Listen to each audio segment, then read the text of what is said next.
Welcome to The Plunge with Derek Holser. I'm him. I'm Derek. Have you ever experienced, after a long day in the cold outdoors, a piping hot cup of cocoa, maybe with a splash of Grandpa's cough syrup? So cozy and refreshing, sidled up to the fire, sipping on your mug of warm sweetness as your body recovers from the wintry weather? Well, the Plunge is like that. Except instead of a ceramic mug made by your niece at the local pottery joint, you're drinking an endless supply of hot cocoa from the largest Stanley tumbler ever made. The enjoyment, the sweetness, the heat goes on and on. That's the Plunge. Never-ending goodness with dear friends and wise guides. Today's episode features a conversation with Ron Dart, continuing the series originally recorded for Seapointe College, entitled C.S. Lewis's Greatest Influence, The Life and Work of George MacDonald.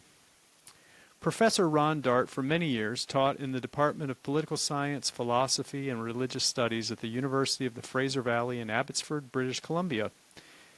He's authored over 40 books that deal with the interface between literature, spirituality, and politics, including Thomas Merton and the Beats of the North Cascades. He is a board member of the Thomas Merton Society of Canada, and he contributes regularly to the High Tory alongside the Clarion Journal and the Owl George Grant Journal. One of my favorite books that Ron has written is The Beatitudes, When Mountain Meets Valley. Highly encourage you to check that out.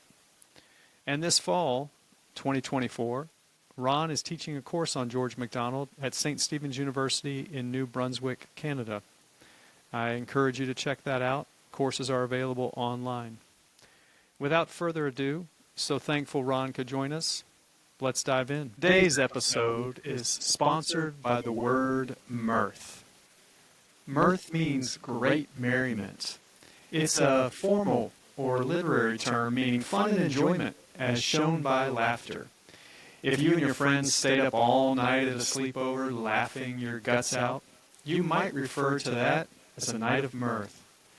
Often experienced during the Christmas season, but here at the Plunge, mirth is right at home all year long.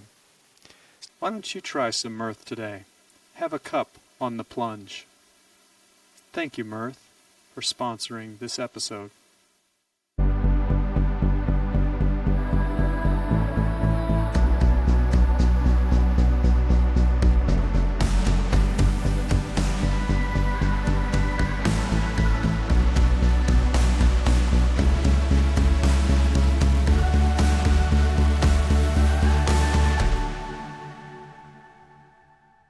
Well, thank you again, Dart, for joining us. And as I've said before, Ron has become a dear friend and influential voice in my life and in the lives of many of my friends. And we're just grateful to have you here today to provide a little bit of background and understanding regarding the relationship of two people at first, C.S. Lewis, who everyone knows, he's a household name, and then another name, G.K. Chesterton, who may be a little less familiar to us, but I think in many ways equally influential and certainly more prophetic regarding ideas and their impact on society. But both of them pay great tribute and homage to George MacDonald. And so I thought there was no one I know who has a better grasp of ideas and their consequences in philosophy, theology, and culture than my friend Ron Dart. Thank you, Ron, for joining us. Privileged to be with you. So we'll jump into it. First question that I have for you is, why do you think C.S. Lewis became such a prominent voice in American Protestant circles in the mid-19th? Yeah, very important question, and there's so many paths and bypaths we could take on that. I think there are a few reasons for it. One is the popularity, for example, of the Chronicles of Narnia. So these are children's stories, which obviously have significant Christian themes and motifs to them that an adult can read or a child could read. So his convincing and appealing power for a North American audience, this was one element. Secondly was his BBC lectures in World War II that became eventually Mere Christianity. So you get C.S. Lewis, the Christian apologist, in an age of increasing secularization and the arguments of science and rationalism, competes with them on their terms. He says, okay, we want to use logic or induction and deduction or empirical arguments. Okay, I'll play that methodological game with you.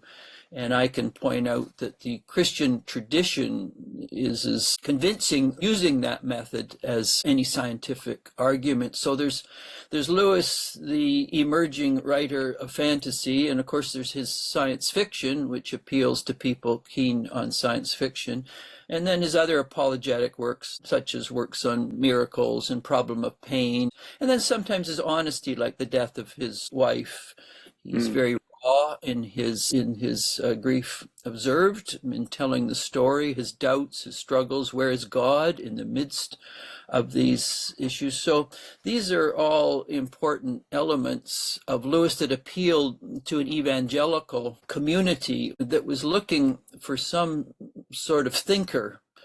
And then, of course, you have the Oxford, Cambridge sort of background that gives you a certain authority in terms of older education. So here's someone who's a part of a much older tradition, which is able to define, articulate the attraction of Christianity to an evangelical tradition, which is largely rooted in a Calvinist heritage, mostly. And of course, Lewis was certainly not Calvinist in any sense. And so you get this co-opting of Lewis by a North American audience in which they read into him much that is not Lewis, or they selectively read Lewis or go cherry picking with Lewis. But there are reasons why he, from a sociological perspective, has become very popular in North America, given the needs of North American Christianity and the attacks on Christianity in North America by a growing secularism, scientism, rationalism, all these larger cultural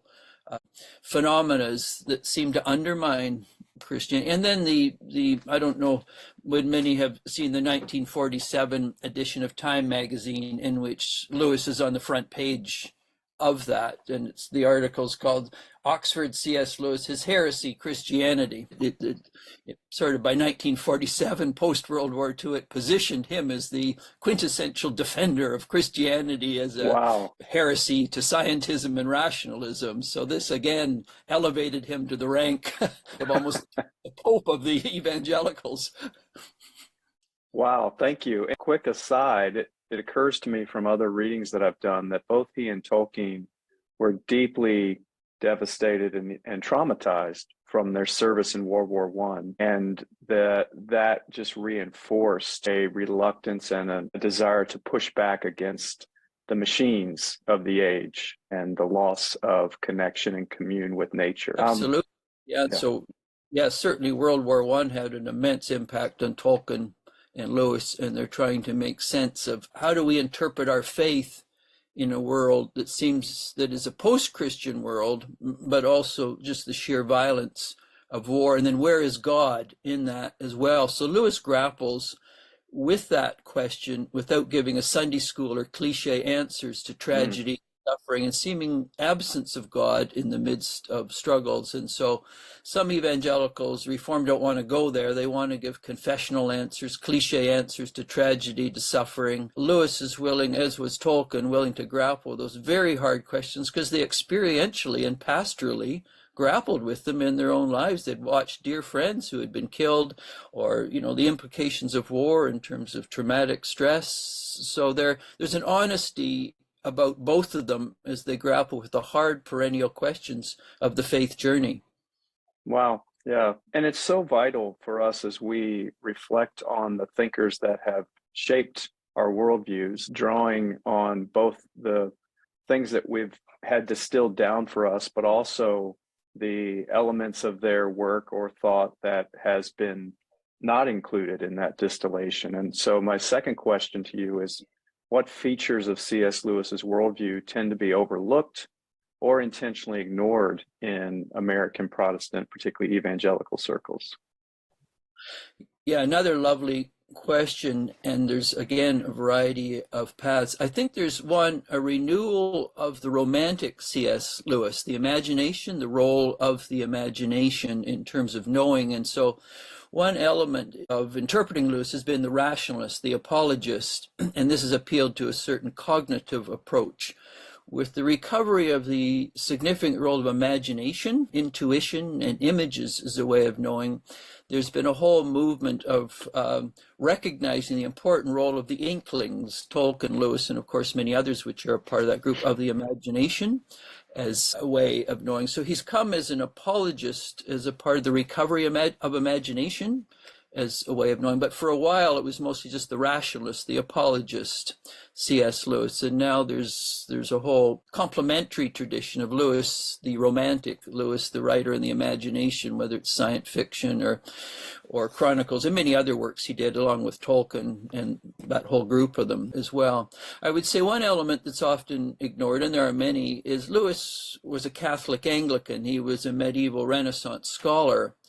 And so to shrink Lewis to a Calvinist theology, or in terms of bending him and fitting him and sort of cutting off his arms and legs to fit into the box of a certain tradition, Lewis was grounded in classical thought as well as patristic Christianity, East and West, I might add, and he came out of the best of that Renaissance tradition of humanism. And so most people, there's a tendency to say humanism is a negative.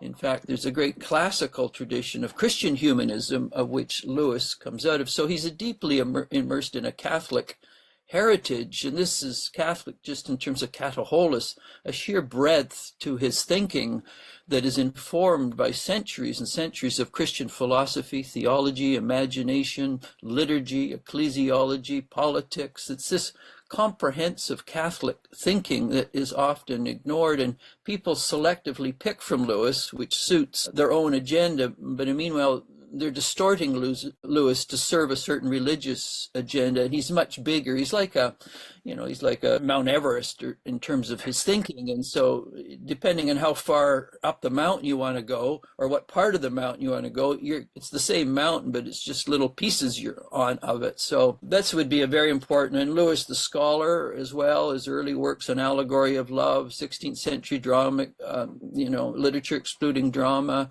many other works. So there's the scholarly Lewis as well, the Oxford, Cambridge, Dawn, and some people just, they don't know a lot of that element of him, his breakthrough work, the scholar, the classical thinker. So these would be elements of, if one wants the full Lewis, the comprehensive Lewis, the Catholic Lewis. And in doing so, that then leads to a different interpretation for those who want to co-opt Lewis into the evangelical Calvinist tradition, of which he never was and never will be. Yes. Well, thank you so much. And it strikes me, you referenced in your comments just now a group called the Inklings. And I think that most of us are familiar solely with Lewis and Tolkien, and yet each member of that group was a preeminent scholar and thinker in their own right. And the interaction that group shared and the debate and trying out of ideas and sharpening each other's insights is equally profound, would you say?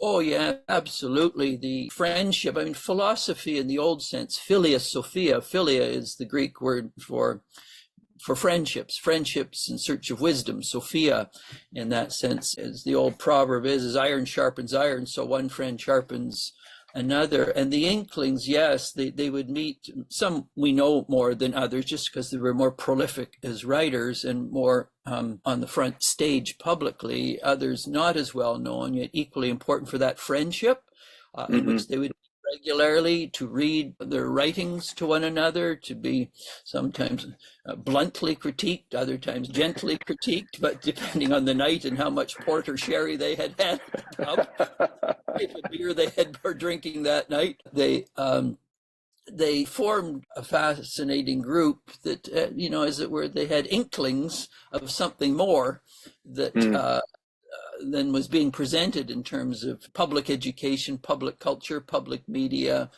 Often what was going on as the church became increasingly liberalized and progressive, and they wouldn't fit into the simple distinctions between conservative, progressive that we have today. They were too bright. They transcended that tribalism or clannishness. And so their rich thinking came out of centuries of being immersed in the best that had been thought and said, which anyone who's grounded in that, it just does not get taken in by right, left, conservative, progressive distinctions. It's like Jesus being taken in. Are you a Pharisee or are you a Sadducee? Well, neither. Well, you must be a zealot. No, not that. Are you Esseid? No, not it. Are you Herodian? No, not. Are you a Samaritan? No, not that. So when you get people that are grounded in something, they don't absolutize relative interpretations. They realize truth is much bigger and it can't be shrunken, or what Shakespeare would say, cabin cribbed and confined to a simplistic human interpretation. Lovely. Well, that's the perfect segue to another person who has brought this whole series together, who is not easily confined, and that is George MacDonald. And the reason that I have chosen him as the person to refer to in this course or series is because not only his own influence in my own life personally over the last 5 to 8 years, but the profound effect that he had on these thinkers who have so influenced us. And so I'd like to read a couple of quotes by Lewis about MacDonald and then ask a couple of questions about that.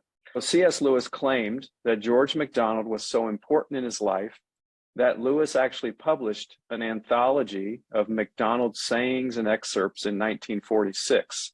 And you can still find this reprinted on Amazon or even some of the early editions on eBay. But in the introduction, Lewis wrote, "I know hardly any other writer who seems to be closer or more continually close to the Spirit of Christ himself." He also wrote, "I have never concealed the fact that I regarded him, MacDonald, as my master or teacher. Indeed, I fancy I have never written a book in which I did not quote from him." That is remarkable statement. And my question here first is, why do you suppose Lewis used such effusive praise about MacDonald? Well, I think in some ways MacDonald was the midwife to Lewis. And when that book that you mentioned came out, the anthology, at that point, Lewis was very much emerging as an important writer. He had been in very much the shadows, but with the war, and actually the first of his science fiction had come out late 30s, but most weren't realizing the well where he took his bucket and where he was inspired. And by that anthology, he makes it very, very clear that one of the most profound impacts on shaping his imagination, and particularly Fantastes. I taught a course on the Inklings this past semester from St. Stephen's University, and we lingered for about a month on just Fantastes alone. It's a powerful work that Lewis would read every year because it's a sort of work that it's like a great Shakespeare play or something. The more we grow and understand ourselves, our world, our journey, the more we get from a great work of literature. And so Fantastes is one of those brilliant works of one of his earliest works by MacDonald that did so much to shape, inform, guide Lewis. And so it is this impact on Lewis's imagination, his thinking of Fantastes, of which MacDonald wrote, which is, and as well as many of others, MacDonald's writers. Gratefully, there's been a revival of MacDonald in the last 20 to 30 years. When my wife and I first met in 75, Erdmann's had just published many of MacDonald's short stories, so we would go out into the mountains with a glass of wine and bread and MacDonald, and he would be our communion and Eucharist for the day. That was an Erdmann. So, I mean, this has been going on slowly, but growing incrementally. The importance of MacDonald just in and of himself, not just the impact on Lewis, but he himself is a man of staggering imagination, deep theological insight, and profound pastoral insights. I think for MacDonald, his commitment to literature and theology and philosophy came out of what happens if you have bad theology. What's the impact on a person's soul pastorally? And when they have ideas of God that are highly problematic, that leads to misread of God and the impact on one's soul and the struggle, the reasons for imagination writing and theology is, as much as we can, is to get ideas that take us into the mystery of divine love rather than short-circuiting that and giving simple answers which distort the human mind and imagine and can lead to serious psychological issues and rejections of Christianity as well. So there's a very deep pastoral side, because MacDonald himself knew what it meant to be rejected from his Calvinist congregation in Scotland, and then that congregation being divided, some wanting to support him, some being opposed. But the pastoral side, so there's serious pastoral implications of not understanding theology in its best sense rather than its counterfeit or perverted sense. Thank you. And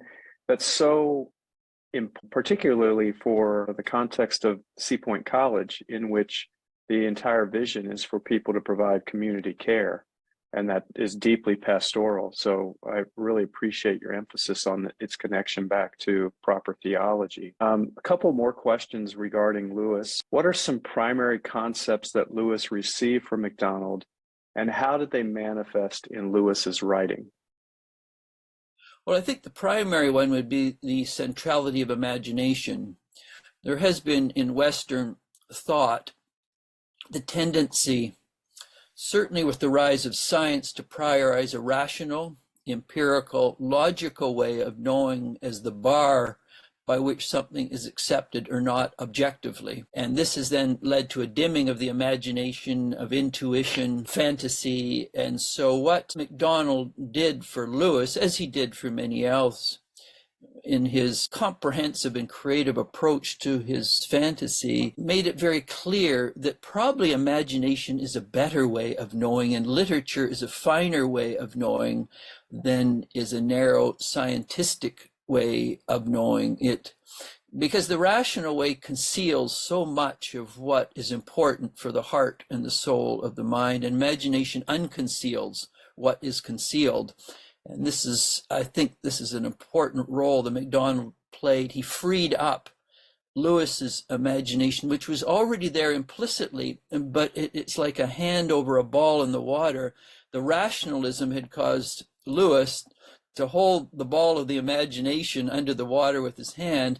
And when the rational element was pulled away, the ball of the imagination popped right up again. So for MacDonald's commitment to theology as imagination and formation and pastoral work, this really legitimated for Lewis the role of imagination and fantasy and science fiction and Chronicles of Narnia, actually other short stories he did, but MacDonald's genetic code at his best. Some of his other writings, say in novels, are not quite as strong, but his strong forte and vocation was in theology as imagination. And then this fed very well into Lewis's emerging vocation as a writer, which holds many people today as they read and reread his great works. But he's indebted to MacDonald for that.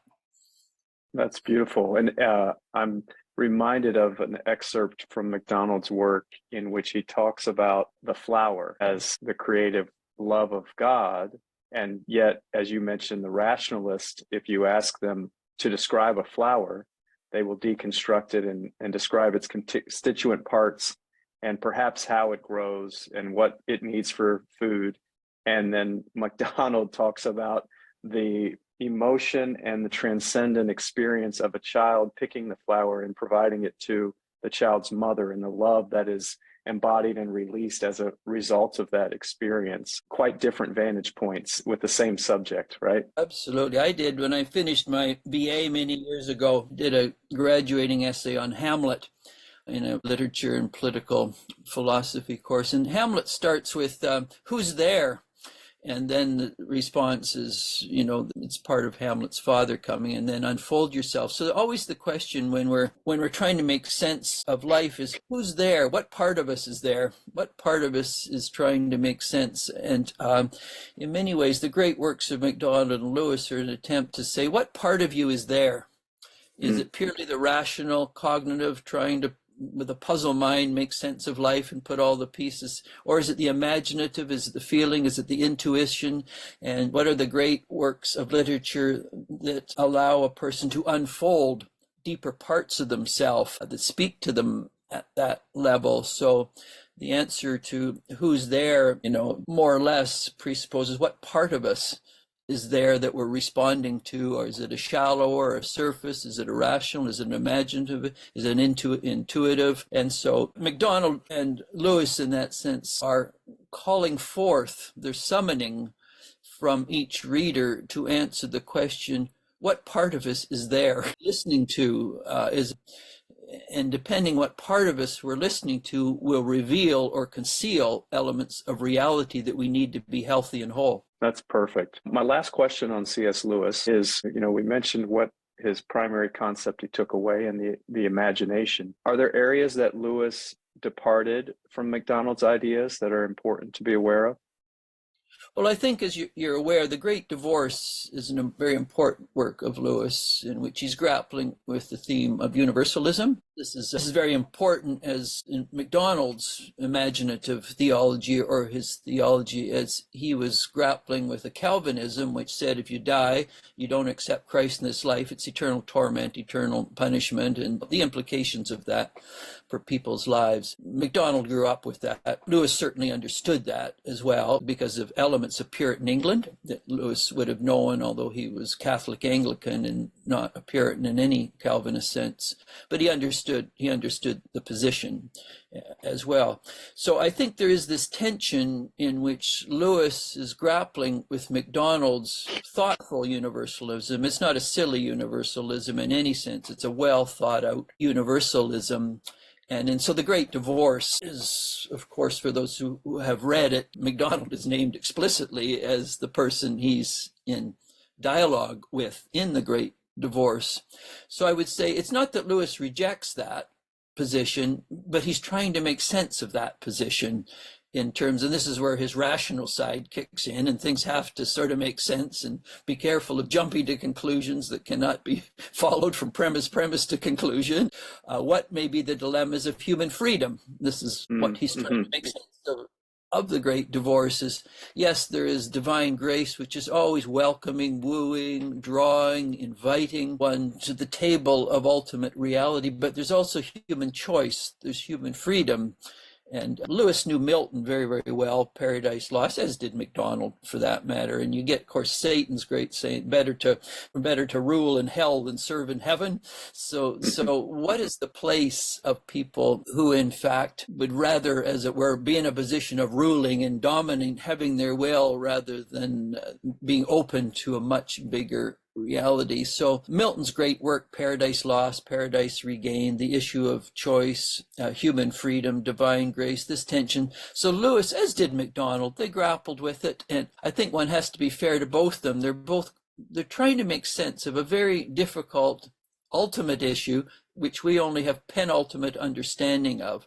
But there's Lewis's perhaps more explicit in trying to make sense of that issue in The Great Divorce. And it's not that MacDonald isn't doing it. In Lilith, for example, is one of his final great novels. This is Lilith, in a sense, becomes the Satan of Paradise Lost.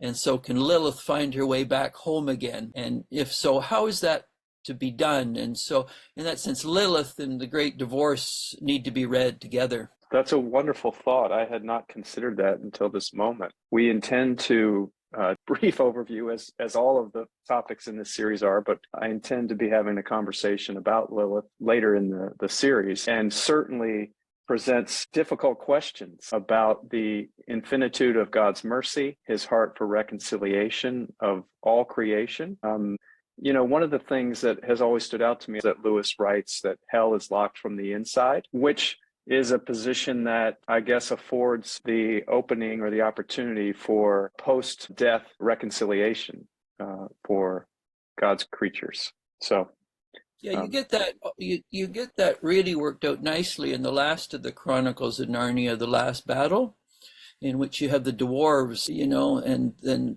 there's a variety of the Kellermans, well, one of them specifically, who Lewis takes the position that, yes, he was on the opposite side of the Narnians, but he followed the light that he had. That's all a person can be held accountable for following the light they have. So the last battle is not a literal last battle. It is that, but Lewis, being a medievalist, read things allegorically, typologically. So the last battle is in fact the battle about universalism and what happens when a person says, I'm going to stay in my own little shed. And meanwhile, Aslan is saying, no, get out of this shed. There's a huge, cosmology and universe and nature and animals. And no, all of reality is this little shed. And so the last battle is really the last battle about the question of universalism and what are the things and decisions people can make that say, no, I prefer my little shed, my little stall, and that's all there is. And I distrust this bigger invitation to live at a fuller, brighter banquet which is being set up for me, so certain of the dwarves anyway. So the last battle is actually a significant work of theology working on the universalist theme, which you get in Great Divorce, and of course which MacDonald's grappling with as well. Wow, beautiful. We now turn to G.K. Chesterton, another prominent Brit, and yet I would guess that some attendees to this series may be unfamiliar with G.K. Chesterton. So my first question is, what aspects of his life and work would you highlight for those who may not know much about him? Well, I would say just as Phantastes shaped Lewis and baptized his imagination, as he says, so G.K. Chesterton's The Everlasting Man was a very significant work for Lewis coming to Christianity.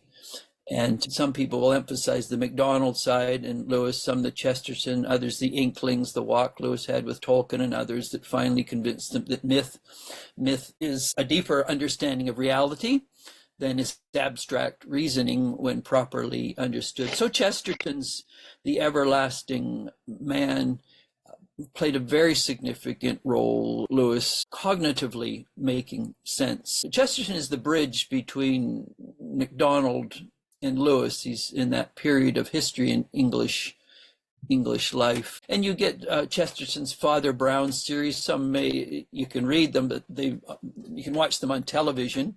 And underneath that is that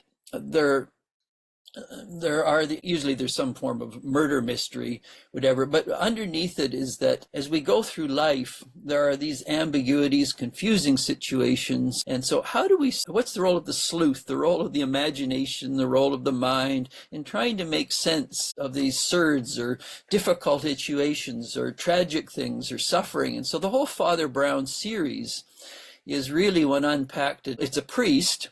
So again, Chesterton is holding high in an age of secularism the role of the religious in terms of detective work, the Sherlock Holmes of trying to make sense of the situations in life which purely science or policing or any of these things cannot solve, but it is the religious priest, Father Brown in that sense. Interesting enough, for those who watch Harry Potter, the person who plays Father Brown is the father of the Weasleys. So his Father Brown series, also his work, Chesterton's sort of work on Thomas Aquinas is considered some of the best entree book into understanding the rich insights of Thomas Aquinas, and certainly a fine work. Chesterton had a great admiration for MacDonald. He called him St. Francis of Scotland, because of MacDonald's great, almost sacramental view of nature. Not almost sacramental view of nature. You were mentioning the rose. You can see a rose clinically, empirically, scientifically. Then you can see a rose as a message. Words trying to speak to us, call us forth, evoke something within us. So it depends again who's there. What part of us is there. And so in that sense, some of the early ecological environmental movements can be traced to MacDonald as well, in terms of, as Chesterton said, he is the St. Francis of Scotland. And so anyone don't have to read too far in MacDonald to get the sacramental view of nature as the speech of God, if we have but ears to hear. And Chesterton goes both ways. He takes you to MacDonald, opens up MacDonald. His little article, The Ethics of Elfland, is a must-read in terms of fantasy, yet once again, contra scientism.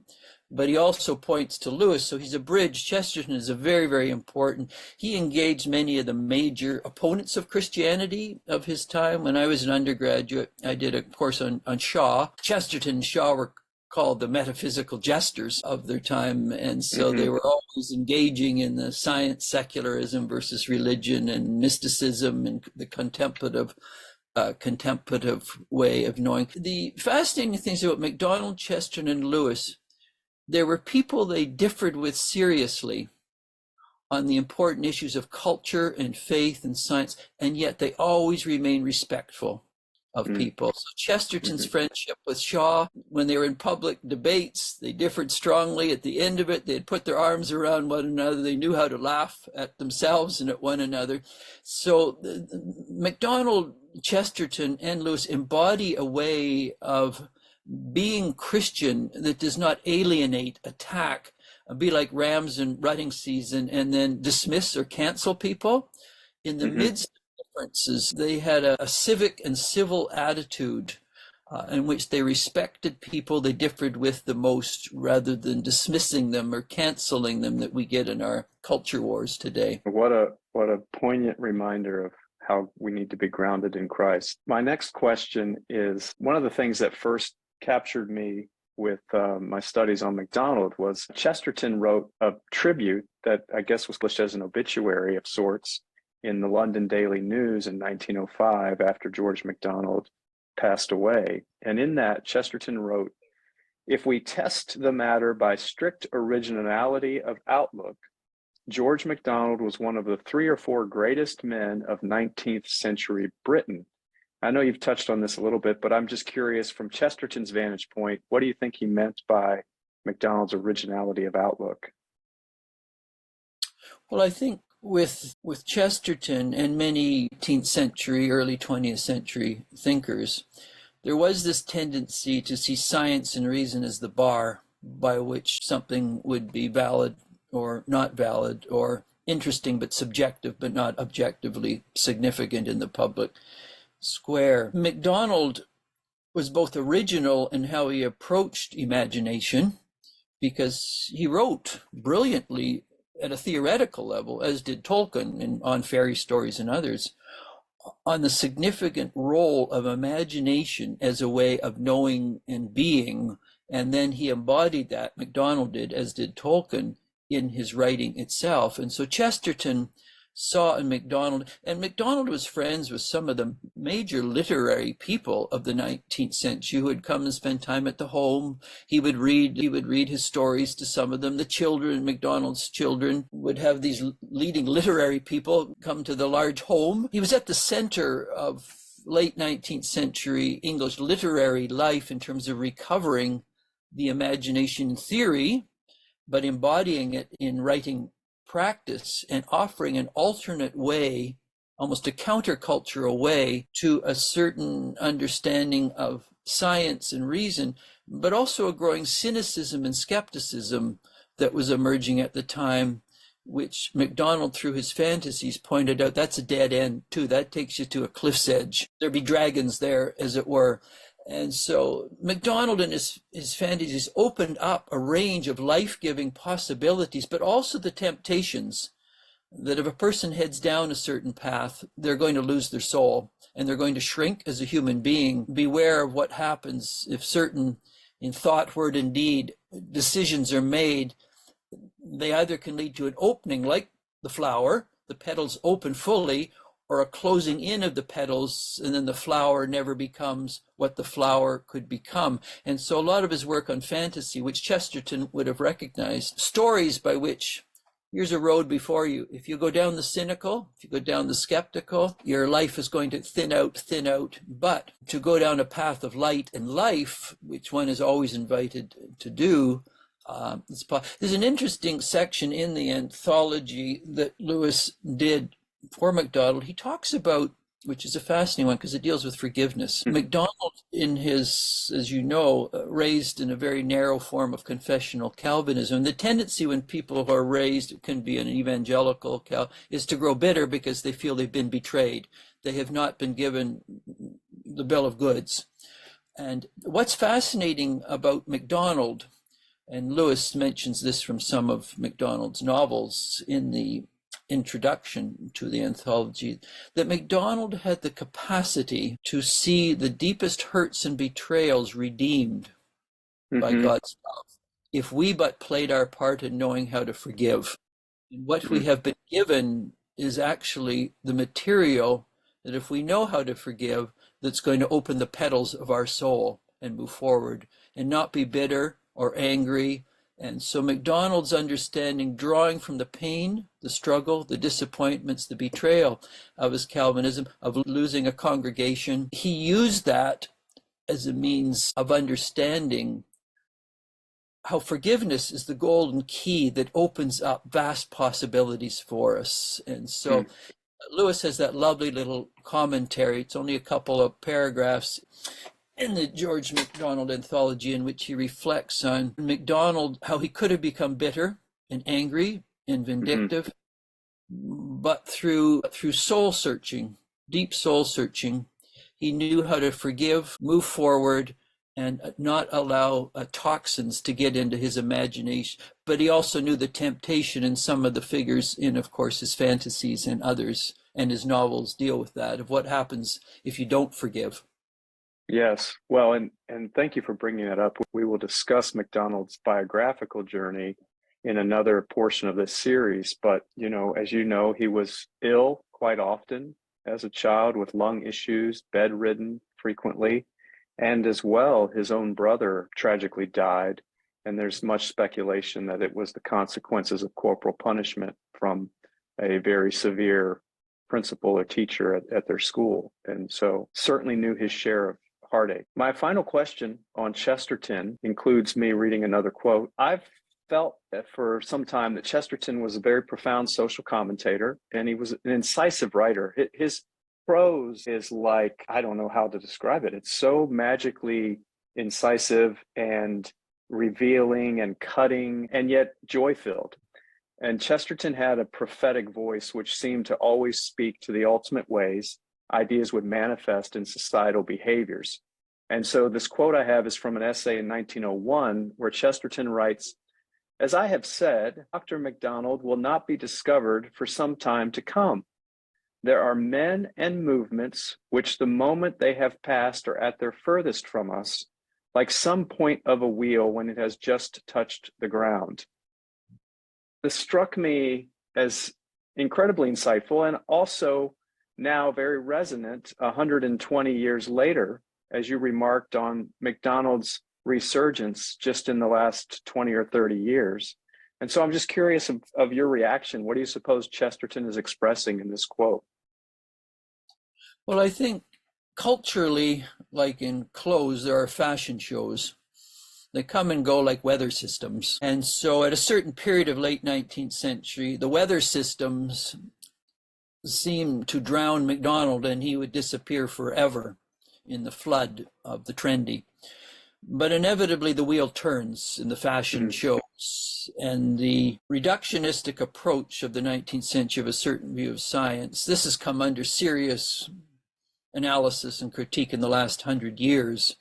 And as a result of that, the role of the imagination has returned. And as you say, also, MacDonald had a great concern for social issues, poverty, suffering. Some of the people who would come to the house were at the forefront of reforms in England, Victorian England. And so his home was peopled with those. And the Curdy novels, of course, touches on some of that, as does other work. Chesterton was he began as a part of the Anglo-Catholic Conrad Knoll group, which were Anglican socialists, essentially, very left of center. And he and his brother Cecil Chesterton were a part of that Thaxted parish, which were accused of being communists, and there were raids on the parish by right-wing people. Chesterton, this was he and his brother's first parish. And so he, like Conrad Knoll and that whole left-wing Anglicanism of the 19th century, one of the deans of the cathedral was socialist, and the whole Church of England was pulled between, love of monarchy and the church, and this whole political view which seemed to undermine. So Chesterton's a part of all that, and he recognizes MacDonald has a sensitivity. Now, how they dealt with it would be a little different than Thaxted, Conrad Knoll. And so both Chesterton and Knoll were very concerned with the social and public implications of Christianity, that it didn't shrink from the fray, but didn't slip into right or left wing reads either. that sense. But in terms of the bigger question you're raising of fashion shows, yes, people do go out of fashion for certain worldviews come to dominate culturally, but they pass like clouds in the sky. And those who have deeper substance, they seem to initially disappear, but only for a season. And MacDonald momentarily disappeared, but he's now back on front stage again as anyone who's grappling with these big, significant issues. And so Chesterton was bright enough to realize that intellectual fashion shows, they're like a wheel. They come, they go, they turn. Some who seem to have been marginalized or disappear, give a generation, they'll be back again. The big view of history, the cyclical view of history, we don't take anybody too seriously who's sort of in the center of the front stage right now, because we know within even a few years, they're going to disappear and somebody else will, speak the speech I prayed. They'll come on, they'll disappear. And so the task is to get to the real substantive people, of which MacDonald, Chesterton, and Lewis and the Inklings certainly are a part of that great substantive heritage, which embodies the very best of Western civilization, Christendom, and some people are rightly so attempting to recover the mother lode of who they are for our time. Well, count me among those seeking to recover that, and I intend to do so as best I am able. So, yeah, well, hopefully people like MacDonald and Chesterton and Lewis, with their nimble way of thinking, their nuanced way of reading the Bible, any of those things will slowly massage, and patience, and you just go slow and be charitable to one and all in the process. Amen. Well, I don't know if you've discovered this. I'm sure you have. I've found an openness and a even longing among the younger generation, the current group of students, for MacDonald's message. So. Well, there's many things in MacDonald, but one, the important role of a man. I think this is why a lot of people turn to the great mythic works like Lord of the Rings, Chronicles of Narnia, Harry Potter, Dune, these Marvel things. They're looking for a big story, makes meaning as told in an imaginative way. And then MacDonald has all of that, but then also the universalism. He's not a silly, superficial universalist. He's a well thought out universalist.